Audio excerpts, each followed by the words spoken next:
société Retroflit a été créée en 2020 et a été permise par la réglementation.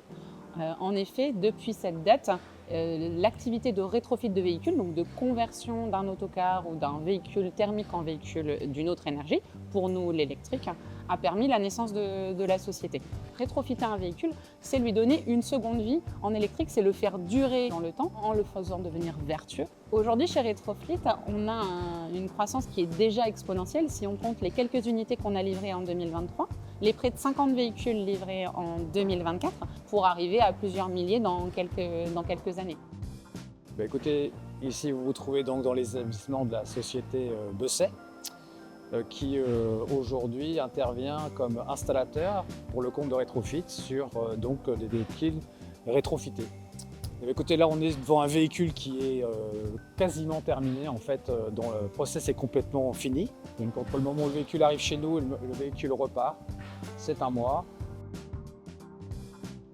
Les transports sont le premier secteur émetteur de gaz à effet de serre en France. En 2022, ce secteur a constitué 33% des émissions nationales de gaz à effet de serre. Il y a déjà la stratégie nationale bas carbone qui a fixé pour objectif de décarboner quasiment complètement ce secteur. Grâce à la combinaison des certificats d'économie d'énergie et du suramortissement révisé inscrit dans la loi finance de 2025, il est possible de baisser l'investissement dans un camion électrique de près d'un tiers. Les évolutions réglementaires ont eu lieu dans le domaine des C2E et c'est dans ce contexte-là qu'on a avancé dans nos discussions avec Retroflit et on est arrivé à un partenariat avec eux.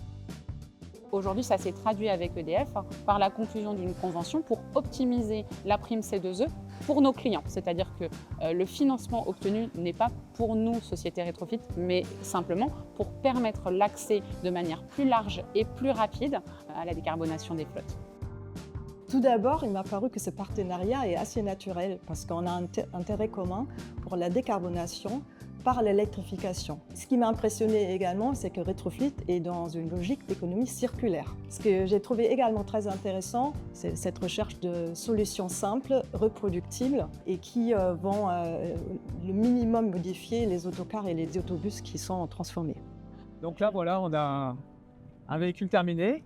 Voilà, qui est prêt à partir. Qui est prêt à partir. Ouais. Retroflit accompagne son client de A à Z. Il ne s'occupe pas seulement du moteur où l'électrique remplace le thermique, mais pense tout le système du client et également pense au système électrique. Et c'est la même vision d'EDF. On va à tous les systèmes, on ne passe pas juste fourniture, mais on pense optimisation de la charge, charger au bon moment, etc.